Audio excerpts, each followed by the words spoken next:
Paul McCartney wrote some beautiful love songs during the Beatles years, but perhaps the sweetest one wasn't for a girl? Yes, it was for his old English sheepdog, Martha.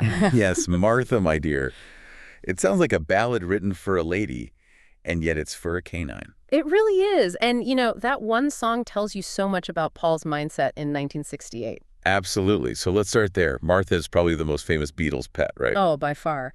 But what's so fascinating and so typically Paul is that he couldn't just write a simple little ditty about his dog. No, of course not. He had to elevate it. He had to make it into a piece of art. And it really is. I mean, if you take the lyrics away, Martha, my dear, is this incredibly sophisticated, almost fussy piano piece. Totally. It's got that full orchestral arrangement, the complex chord changes. It's a full-blown baroque pop track. It's pure McCartney, isn't it? Yep. That kind of dual personality. Yeah. Exactly. You get this genuine, really unironic, sweet feeling, I love my dog, that's the Paul who wrote Yesterday. Yeah, the sincere emotional core. But then he has to wrap it in all this complexity, all this high art to prove how clever he is. And that need for musical overachievement, it makes perfect sense when you think about what was going on in 1968. Oh, it was chaos. The band was visibly fracturing. John was criticizing his songs. George was feeling bossed around. And Ringo actually quit for a bit. He just walked out.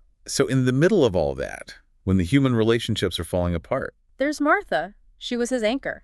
And the Beatles had stopped touring years before this, so his life was changing. He was actually living at home. Which, for a Beatle still in his mid-20s, was a pretty revolutionary idea, domestic routine. Coming home after a horrible day in the studio, fighting with John over something like Revolution 9. And there's just this unconditional love waiting for you. Martha didn't care about the arguments. She wasn't going to critique the string arrangement, was she? Not at all. She just offered comfort. And for that, she got immortality. It's a wonderful, slightly absurd trade-off. Now, if Paul's connection was about that sentimental complexity, George Harrison's was something else entirely. Oh, a completely different world. With George, his relationship with animals was, it was theological. Theological, that's a big word. It was. He was so deep into Eastern spirituality, Hinduism especially, and this idea that all life is connected. So animals weren't just pets to him? No, not in the Western sense. They were fellow souls, part of this cosmic whole. To harm any creature was to diminish yourself. And you could really see that at his home, Friar Park. Yes, it became this famous sanctuary, a real menagerie. There were swans, lots of cats. And the peacocks. Everyone remembers the peacocks just wandering the grounds. It had a real Garden of Eden vibe. And, it was more than just a pretty garden. It was a physical rejection of his work life. How so? Well, George was the quiet Beatle, always sort of squeezed between the huge egos of Lennon and McCartney. Yeah. So Friar Park was his space. Free from all that competition, all that fighting. It was his peace. But you could argue that creating this massive, famous sanctuary is its own kind of grand statement, a different type of ego. That's a fair point, but I think it was more about his activism. He was putting his money where his mouth was. He was involved in animal welfare causes pretty early on. Very early. While other rock stars were buying fancy cars, George was literally building a sanctuary. He was showing, not just telling, what he believed in. A refuge built on compassion. That says a lot about what he needed to get away from. Exactly. So that's Paul and George. Whatever the other two, John and Ringo, are... Well, they're a study in contrast. John's story, like everything with John, starts with some complication. And some trauma. He had a dog as a child that was hit by a car, which is a huge loss for him. And that maybe explains why, as an adult, his pets of choice were different. Right. Later on, at the Dakota in New York, he had cats. Lots of them. Which is very Lennon compatible, isn't it? Perfectly. Cats are independent, a bit aloof, and they really, truly do not care that you're famous. They don't care that you just wrote Imagine. They just want to be fed. Exactly. They gave him a simple connection. He didn't have to perform for them. There was no grand statement needed. Just a normal relationship and a life that was anything but normal. I think the cats were probably the most normal part of his life then.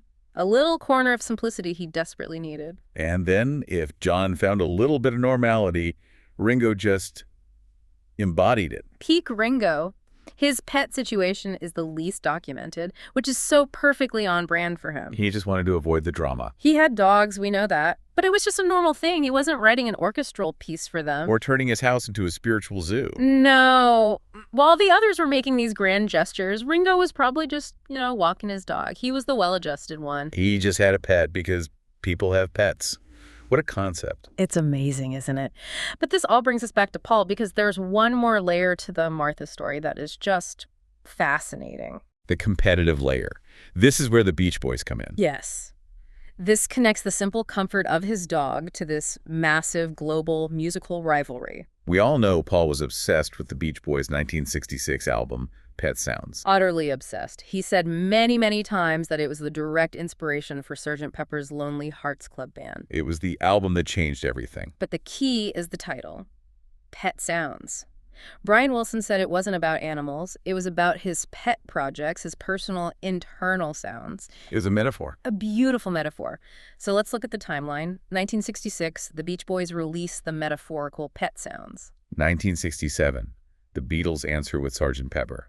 The stakes are raised. And then in 1968, Paul writes Martha, My Dear, a song that is just as musically complex as anything on those two albums. But he takes the title literally. He takes Brian Wilson's metaphor and with unbelievable audacity, he literalizes it. He's basically saying, you can make an album about your internal pet sounds, but I can reach that same level of sophistication writing about my actual pet. It's the ultimate power move. It's so competitive. It shows that drive to one-up everyone extended to everything, even his dog. The idea that Martha, this lovely old English sheepdog, was a pawn in the musical arms race between the Beatles and the Beach Boys is just, it's incredible. It really is, and it ties everything together. These animals weren't just pets, they were mirrors, reflecting these four very different personalities as the band was breaking apart. So you have Paul, sentimental but also fiercely competitive and complex. George, the philosopher, building a spiritual wall to keep the chaos out. John, the tortured artist, just looking for a simple, honest connection. And Ringo, just being a normal guy. A well-adjusted one, bless him. And in the end, what all these animals gave them as the human relationships were dissolving was something unconditional.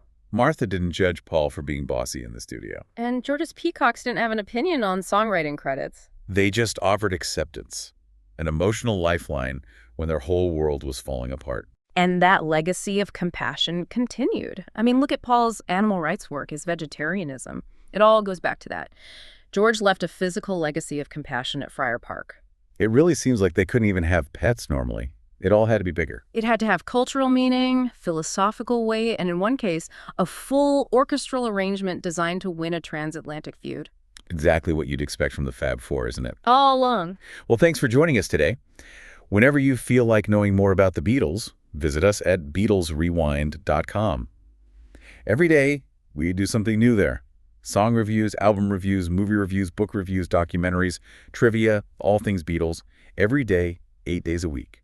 You can find us on the website, BeatlesRewind.com. You can subscribe on Spotify, Apple Podcasts, YouTube, Amazon Podcasts, practically anywhere in the intertubes. The Beatles, all day, every day. Cass, we'll do it again tomorrow. Wait. It was a pleasure as always. See you next time. Until next time, when you listen. Your mind conducts its own symphony.